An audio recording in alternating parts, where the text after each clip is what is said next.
Welcome to captain Bhaskar channel. ஒவ்வொரு தேச பக்தரும் ஒவ்வொரு இந்துத்துவ ஒருங்கிணைப்பாளர்களும் தயவு செய்து இந்த சேனலை சப்ஸ்கிரைப் பண்ணுங்கள். சப்ஸ்கிரைப் பண்ணுறதுனால எந்த நஷ்டமும் இல்லைங்க. அதோடு இந்த வீடியோவுக்கு லைக் போட்டுட்டு ஸ்டார்ட் பண்ணுவோம். வீடியோக்குள்ளே போவோம். ஒரு இஸ்லாமியனுக்கு பிரச்சனை என்றால் 57 இஸ்லாமிய நாடுகளும் ஓடோடி வருகிறது. ஒரு கிறிஸ்தவனுக்கு பிரச்சனை என்றால் நூற்றுக்கணக்கான கிறிஸ்தவ நாடுகளும் ஓடோடி வருகிறது. ஆனால் இந்துக்களுக்கு ஒரு பிரச்சனை என்றால் எவனும் வரமாட்டான். எப்படிப்பட்ட சூழ்நிலையில் இந்தியா இருக்கிறது என்பதை புரிந்து கொள்ளாத மக்களை வைத்து கொண்டும் எதிரி நாடுகளுக்கு ஆதரவாக செயல்படும் மக்களவை மற்றும் மாநிலங்களை உறுப்பினர்களை வைத்து கொண்டும் இந்திய நாட்டின் உப்பை தின்றுவிட்டு தேச விரோத செயல்களில் ஈடுபடும் பெயர் சொல்லா கூட்டங்களுடனும் சீனாவிடமிருந்து பணத்தை பெற்றுக்கொண்டு இந்தியாவுக்கு எதிராக ஆளும் அரசுக்கு எதிராக தொடர்ந்து பொய்ச் செய்திகளை சமாளித்து கொண்டும் அனைத்து தேச விரோத கூட்டங்களையும் சமாளித்து பாராளுமன்றத்தில் இவ்வளவு அமளிக்கு நடுவேயும் முக்கியமாக மசோதாக்கள் கொண்டு வரப்படுகின்றன. இவர்கள் பேசுவதும் போராடுவதும் தேவையில்லாத ஆணி என்பது மத்திய அரசுக்கும் தெரியும். ஆனால் மக்களுக்கு புரியாது. காகங்கள் துரத்துகின்றன என்று கழுகுகள் பயந்து ஓடவா செய்கின்றன? கழுகுகள் சற்று வேகத்தை கூட்டினால் அதற்கு ஈடு கொடுக்க முடியாமல் காகங்கள் தானாகவே காணாமல் போய்விடும். பாராளுமன்றத்தில் எதிர்க்கட்சி உறுப்பினர்கள் பொய் மட்டும்தான் பேசிக்கொண்டிருக்கிறார்கள் என எண்ணிக்கொண்டிருந்தோம். தற்சமயம் தேச விரோத சக்திகளுடன் கைகோர்த்து நாட்டின் பாதுகாப்புக்கு அச்சுறுத்தல் கொடுக்கும் வண்ணம் செயல்பட்டு வருகிறார்கள். அவர்கள் செய்யக்கூடிய ஒவ்வொரு விஷயங்களும் கணக்கில் எடுத்துக்கொள்ளப்படுகின்றன. வட்டியுடன் திருப்பி கொடுக்கப்படும். இந்த இந்திய தேசம் தன்னுடைய பரிபூரண தன்மையை அடையும் வரையில் கர சேவகர்களின் போராட்டம் தொடர்ந்து கொண்டுதான் இருக்கும். இவர்களின் வாக்குகளுக்காக உழைக்கவில்லை. 1000 ஆண்டுகள் அடிமைத்தனத்தை அமைப்பதற்காக பாடுபட்டு கொண்டிருக்கிறார்கள். அன்று வெள்ளையனை எதிர்த்து நேதாஜி நின்றார். இன்று கொள்ளையர்களை எதிர்த்து அமித்ஷாஜியும் மோடிஜியும் நிற்கிறார்கள். இந்திய தேசத்தை காக்க, இந்த மண்ணின் மாண்பை பாதுகாக்க, சனாதன தர்மத்தை நிலைநாட்ட எந்த எல்லைக்கும் செல்ல தயங்க மாட்டார்கள். நாட்டை சீரழித்து கொண்டிருக்கும் அனைத்து பிரச்சனைகளுக்கும் இறுதி முறிவை எட்டுவார்கள். அண்டை நாட்டில் தம்முடைய சகோதரர்கள் துன்பப்பட்டு கொண்டிருக்கிறார்கள். ஆனால் அவர்களுக்கு யாருமே இல்லை. ஏன்? ஒற்றுமை இல்லை, அடிப்படை புரிதல் இல்லை. இந்திய அரசு சில வார்த்தைகளோடு பங்களாதேஷ் அரசுக்கு கோரிக்கை வைத்து அமைதியாகிவிட்டது. ஆனால் ஐக்கிய நாட்டு சபை முன்பாக மிக பிரமாண்டமான அளவில் போராட்டம் நடைபெற்று கொண்டிருக்கிறது. ஏனென்றால் சில விஷயங்களை எங்கிருந்து ஆரம்பிக்க வேண்டும் என அவர்களுக்கு தெரியும். சில முரண்பாடுகளை சரி செய்த முன்பு கண்டிப்பாக களத்தில் இறங்குவார்கள். ஏனென்றால் கட்சிக்காக, ஓட்டுக்காக இவர்கள் நாட்டை ஆளவில்லை. உச்ச நீதிமன்றம், உயர் நீதிமன்றம், பிரதமர் அலுவலகம், ஜனாதிபதி அலுவலகம் என எங்கும் நீக்கமர நிறைந்திருக்கிறார்கள் தேச விரோதிகள். ஒரு நாட்டுக்குள் ஒரு ஒற்றன் உள்ளே வந்துவிட்டால் அவனை தேடி கண்டுபிடித்து அவனை வெளியேற்றி அவனை தண்டனை கொடுக்க வேண்டியதே பெரிய விஷயம். ஆனால் இங்கு கோடிக்கணக்கில் தேச விரோத சக்திகள் கலந்திருக்கிறது. என்ன இந்தியாவுக்கு வந்த கோரம் என்று நீங்கள் தான் புரிந்து கொள்ளுங்கள். ஏனால் நீங்கள் எல்லாரும் மௌனியாக மாறிவிட்டீர்கள். அதனால தாங்க இங்கே ஆள வந்தவங்க எப்போவுமே இங்கே 30 கோடி, இன்றைக்கி தான் 140 கோடி, அன்னைக்கு 30 கோடி ஆளுக இருக்கும்போது கூட, இந்துக்கள் இருக்கும்போது கூட ஆள வந்தவங்க எப்போவுமே 3000லேருந்து 30,000 என்றைக்குமே தாண்டலை. ஆனால் அந்த 3000 பேர் 30 கோடி பேர் ஆண்டுட்டு போயிட்டான். அதுதாங்க நம்முடைய கொடுமை. இவர்கள் அனைவரும் காங்கிரஸ் ஆட்சி காலத்தில் கொண்டு வரப்பட்டார்கள், இந்த தேச துரோகிகள். எனவே இவர்கள் அனைவரும் தங்கள் விசுவாசத்தை காங்கிரஸுக்கு காட்டி கொண்டு தான் இருக்கிறார்கள். இந்த அலுவலகத்தில் இருந்து கூடிய விரைவில் அனைத்தும் சரி செய்யப்படும். 2 நிமிடங்கள் சாலையில் உள்ள சிக்னலில் காத்திருக்க முடியாதவர்கள், போன எடுத்தவுடன் மனைவி உடனடியாக அலோ என பேசவில்லை என்றால் கூட கோவப்பட்டு விடுவோம். நாட்டிற்காக சிறு துரும்பை கூட கிள்ளி போடாதவர்கள், சில நொடிகள் கூட பொறுமை இல்லாதவர்கள் பாரத பிரதமரின் பொறுமையை கேலி செய்கிறார்கள். பார்த்து கொள்ளுங்கள். உள்நாடு, வெளிநாடு, எதிர்க்கட்சி, ஏன் உள்கட்சிக்காரர்கள் கூட இன்று சுரண்டித்தான் பார்க்கிறார்கள் என அனைத்து நபர்களும் கொடுக்கக்கூடிய வழிகளையும் தாங்கி கொண்டு எங்கள் ஒத்த மனுஷங்க கொஞ்சம் யோசிச்சு பாருங்கள். இந்த தேசத்திற்காக தங்கள் வாழ்க்கையை அர்ப்பணித்து கொண்டவர்கள் உள்துறை அமைச்சர் மற்றும் பாரத பிரதமர். இவ்வளவு அமைதியாக இருக்கிறார்கள் என்று மிகப்பெரிய போர்க்களத்திற்கு தயாராக கொண்டிருக்கிறார்கள் என்பதே அதனுடைய அர்த்தம். எதிர்பார்த்த சிங்கிள் மெஜாரிட்டி நம்மிடம் தற்போது இல்லை, உண்மைதான். அதனால் தான் கூட்டணி கட்சிகளுடன் பேச்சுவார்த்தை நடத்தித்தான் சில சட்டங்களை கொண்டு வர முடியும். வேறு வழி இல்லைல்ல. நீங்கள் தான் ஓட்டு போடல, நீங்கள் இல்லைங்க நாங்கள் தாமரைக்கு தாங்க போட்டோம். ஏங்க நீங்கள் போட்டால் பத்துமா? பக்கத்து வீட்டில் 100 பேரை போட வச்சுருக்கணுங்க. உங்கள் தேசபக்திக்கு என்னங்க? ஏறத்தாழ 40% பேர் ஓட்டே போடலைங்க இந்தியாவில். கொஞ்சம் யோசிச்சு பாருங்கள். நம்முடைய வீட்டில் உள்ள குழந்தைகள் விரும்பி சாப்பிடும் உணவு ஆளாளுக்கு ஒவ்வொன்றாக இருக்கிறது. அப்படி இருக்கும்போது 140 கோடி மக்கள் தொகை கொண்ட பாரத தேசத்தில் சில மாற்றங்களை அவ்வளவு சீக்கிரத்தில் கொண்டு வர முடியாது. பல முன்னெடுப்புகளை எடுத்துக்கொண்டு தான் வர முடியும். ஏனென்றால் உலகின் எல்லா நாட்டிற்கும் எதிரிகள் உள்ளனர். ஆனால் இந்தியாவிற்கு மட்டும்தான் தேச துரோகிகளும் நாட்டுக்குள்ளேயே உள்ளனர். எதிரியும் துரோகியும் இணைந்து செயல்பட்டு வந்ததை கண்டுபிடித்து எதிரிகள் கொஞ்சம் கொஞ்சமாக அழிக்கப்பட்டு விட்டார்கள். துரோகிகள் சீக்கிரம் கூடிய விரைவில் அழிக்கப்படுவார்கள்.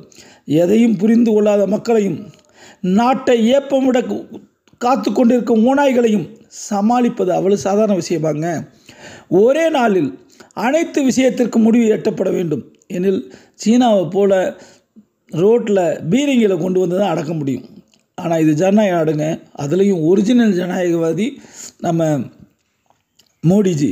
அதாவது 1980 இந்திரா காந்தி மறுமுறை ஆட்சிக்கு வரும்போது, ஆட்சிக்கு வந்த உடனேயே 9 ஸ்டேட்டை கலைச்சாங்க. அவங்க ஒரு குற்றம் அந்த 9% என்னென்னா, ஸ்டேட்டில் என்ன ஆட்சி நடந்துச்சோ அந்த ஆட்சியை விட அவங்க அதிகமாக காங்கிரஸ் ஓட்டு வாங்கியிருந்தாங்க. அதனால் நீங்கள்லாம் இதில் ஆட்சி பண்ணக்கூடாது, ஏன்னா அதனால் கலைச்சிருவோன்னு கலைச்சாங்க. இப்போ உதாரணத்துக்கு ஜார்க்கண்டில் வந்து ஜேஎம்எம் கட்சியுடைய ஜார்க்கண்ட் முக்தி மோர்ச்சா ஆட்சி நடக்குது. ஆனால் அங்கே 11 சீட்டில் 10 சீட்டு வந்து பிஜேபி வந்துச்சு. அதனால் நீங்கள் ஆட்சியிலேருந்து இறக்கி விட்டாங்க. இது மாதிரி 9 ஸ்டேட்டை கலைச்சாங்க. அதில் ஒரு ஆள் நம்ம தமிழ்நாடை சேர்ந்த எம்ஜிஆரும் கூட என்ன. ஆனால் இந்த மாதிரி எதுவுமே நம்ம செய்ய போகிறதில்ல. ஏன்னா முழுமையாக ஜனநாயகத்து மேலே நம்பிக்கை உள்ளவர்கள் நம்ம மோடிஜி. சில மணி அதாவது நம்ம இந்த வக்ஃப் போர்டு சட்டம் என்ன ஆச்சு, கிடப்பில் ஏன் கிடக்குதுன்னு சொல்லி பல பேர் இங்கே கூறுறது உண்டு. ஆனால் அந்த ஒரே ஒரு சட்டத்தை எடுத்து வந்த சில மணி நேரத்திலேயே திருச்செந்துறை கிராமம் நம்ம தமிழ்நாட்டில் தாங்க இருக்குது. அங்கே விடிவு காலம் பிறந்துருச்சுங்க. யாராவது இதை யோசித்து பார்த்துக்க முடியுமா? இன்றைக்கி அந்த கிராமமே துள்ளி குதிச்சுக்கிட்டு இருக்குங்க. இதை மாதிரி கம்ப்ளீட் பாரத தேசத்துக்கு ஒரு நாள் கண்டிப்பாக அந்த நல்ல நாள் வரும். ஏன்னா நம்ம விட பல லட்சம் மடங்கு அவருடைய உடம்புல தேசபக்தி கொழுந்து விட்டு எரிந்து கொண்டு இருக்கிறது. தங்கத்தை கூட உரசி பார்த்து தரம் பார்க்கலாம், ஆனால் நெருப்பை அன்புடன் பார்த்தால் உனக்கு தீபமாகத்தான் தெரியும். அதை நெருங்க நினைத்தால் பல கோடி ஆத்மாக்களின் வேண்டுதலால் உருவான மாமனிதர் மோடிஜி. மரண வியாபாரி, கொள்ளைக்காரன் என எத்தனையோ வார்த்தைகளை தாங்கிக் கொண்டு 24 மணி நேரமும் நமக்காக உழைத்து கொண்டிருக்கும் மகா அவதாரம். அவரை கண்டால் எதிரியும் பணிந்துதான் வணங்குவான். இப்படி ஒரு தலைவர் நமக்கு கிடைக்கவில்லை என உலகமே ஏக்கத்துடன் பார்க்கும்போது ஒரு தலைவர் நமக்கு கிடைத்திருக்கிறார். அன்று நினைச்சோம், யாராச்சும் மானத்திலிருந்து பறந்து வந்து நம்ம நாட்டை காப்பாற்ற மாட்டுவாங்களா? கட்டாயம் காப்பாற்றுவாங்க அப்படின்னு நினச்சோங்க. ஆனால் அப்படி நினைக்கும் போது கூட நம்மளுக்கு நம்பிக்கை இல்லாமல் தான் இருந்துச்சு. ஆனால் இப்படியும் ஒரு மனிதர் கிடைத்திருக்கிறான்றது உண்மைக்கு அன்று, அதாவது வெறும் 700 நூற்றாண்டில் அன்னைக்கு ஆதிசங்கரன் ஒருத்தர் மீட்டு வந்தார். அன்னைக்கு சமணமும் மதங்கள் வந்து ஜெயினமும் மதங்கள் வந்து இந்து மதத்தை முழுசாக உள்வாங்கி, ஏன்னா அசோகர் முதற்கொண்டு அவர் சமண மதத்தில் தாங்க இருந்தாங்க. எல்லாருமே அப்படி இந்து மதத்தையே முழுங்கிட்டு பார்த்திங்கன்னா, அப்படி இருக்கிற காலத்தில் ஆதிசங்கரன்னு சொல்லி ஒருத்தர் கேரளாவுடைய காலடியிலிருந்து இந்த முனையிலிருந்து பெறப்பட்டு போனாருங்க. இந்தியா பூரா காலாலே அளந்து அனைத்து இந்துக்களை ஒருங்கிணைத்து மீட்டு கொடுத்தார். மீண்டும் 13ஆம் நூற்றாண்டில் பார்த்திங்கன்னு சொன்னால், சிறு குழந்தை இருக்கும்போதே இஸ்லாமியத்தில் வலுக்கட்டாயம் சேர்க்கப்பட்டு 20 வருடங்கள் அவங்களுக்கு பெரிய போர் வீரராக இந்துக்களை அழிப்பதற்காக உருவாக்கப்பட்டு 22 வயசில் இல்லை நாங்கள் மீண்டும் இந்து தான் சொல்லி வெளியே வந்து ஹரிஹரர் புக்கர்னு சொல்லி நம்ம மதுரை வரைக்கும் வந்து மாலிகாப்பூர் பிடிச்சிருந்த நாட்டையே மீட்டு கொடுத்தாங்க. அன்னைக்கு ஒரு முறை இந்துக்கள் மீண்டெழுந்தார்கள். மறுபடி 1600ஆம் நூற்றாண்டில் முகலாய வம்சம் வந்து நாட்டையே பிடிச்சி தொடர்ந்து 200-300 வருஷம் ஆண்டுன்ற நிலைமையில் வீர சிவாஜி காலம் பூராவுமே அவரை யாருமே தோற்கடிக்கலை. அவர் ஒரு பகுதியை சார்ந்து போராடியிருக்கலாம், ஆனால் காலம் பூராவுமே தோற்கடிக்க முடியலை. அதுக்கு அடுத்தது அவருடைய மருமக, அதாவது வெறும் தாராபாய் வெறும் 18 வயசில் விதவையாகி வீர சிவாஜி மகனை கல்யாணம் முடிச்ச மகனை கொண்டு விட்டாங்க. விதவையாகி காலம் பூரா 45 வருஷம் போர்க்களத்திலே இருந்தாங்க. ஒரு போரில் கூட தோற்கடிக்கலை. இந்த மாதிரி இந்து மதத்தை மீண்டும் மீட்பெடுப்பதற்கு இன்று மிகப்பெரிய மகா அவதாரம் எடுத்து வந்திருக்கிறார் நமக்கு மோடிஜி. அவருக்கு தோளோடு நீங்கள் ஒன்றும் ரோடேறி போராட வேணாம், கொடி பிடிக்க வேணாம், கோஷம் போட வேணாம். அவருக்கு தோளோடு தோள் கொடுத்து இருக்க வேண்டியது மட்டும் நம்முடைய கடமை. ஒவ்வொரு இந்தியனுடைய கடமை. ஜெய் ஹிந்த்.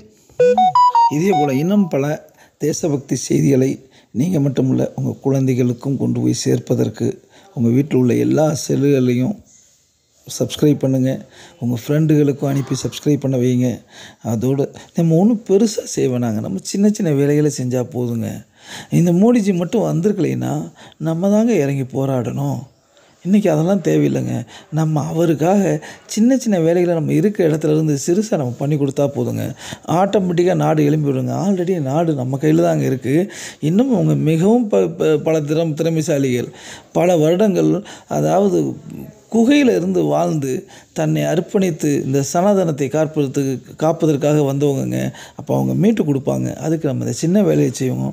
நீங்கள் செய்ய வேண்டியது இந்த மாதிரி சேனல்களை, நம்ம சேனலை சப்ஸ்கிரைப் பண்ணுங்கள், மற்றவங்களையும் பண்ண வைங்க. அதோடு சேர்த்து இந்த செய்தி இப்போ எல்லாருக்கும் போய் சேர்றதுக்கு, ஏன்னா இந்த யூடியூப்பில் அப்படி ஒரு சிஸ்டம் வச்சுருக்காங்க. நீங்கள் லைக் போட்டு ஒரு கமெண்டில் ஒரு சின்ன மெசேஜ் போட்டிங்கன்னா அது ஒரு 1000 பேருக்கு இதை கொண்டு போய் சேர்த்துரும். அதாவது தானாக தண்ணியில் வீட்டில் கல் விட்டது மாதிரி டக்குன்னு போகும். அடுத்து ஒருத்தவங்க லைக் போட்டாங்கன்னா இது மாதிரி அடுத்த 1000 பேருக்கு போய் ப்ரெசென்ட் ஆகும். அதில் எத்தனை பேர் பார்க்குறாங்கன்னு அடுத்த விஷயம்.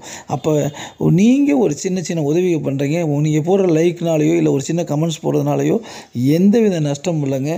அதனால் சப்ஸ்கிரைப் பண்ணுங்கள். அதோடு நீங்கள் உங்களுக்கும் உங்கள் குடும்பத்தினருக்கும் நல்ல ஆயுளையும் ஆரோக்கியத்தையும் ஐஸ்வர்யத்தையும் இறைவன் கொடுக்கணும். அதோட பெற்றவங்களை நல்லா பாருங்கன்னா, ஏன்னா நம்ம இந்த பூமிக்கு வர்றதுக்கு அவங்க தாங்க காரணம். அதோடு சேர்த்து நல்ல விஷயத்தை மட்டும் செய்யுங்க, நல்லதை மட்டும் நினைங்க, நல்லது மட்டும்தாங்க உங்களோட நடக்கும். இன்றைக்கி ஒரு வேளை நீங்கள் கஷ்டப்பட்டுருக்கலாம், ஆனால் நாளைக்கு உங்களுடைய வாழ்வின் விடையானது கட்டாயம் பாசிட்டிவாக இருக்குங்க. மிக்க நன்றி கேப்டன் பாஸ்கர். தேங்க்யூ.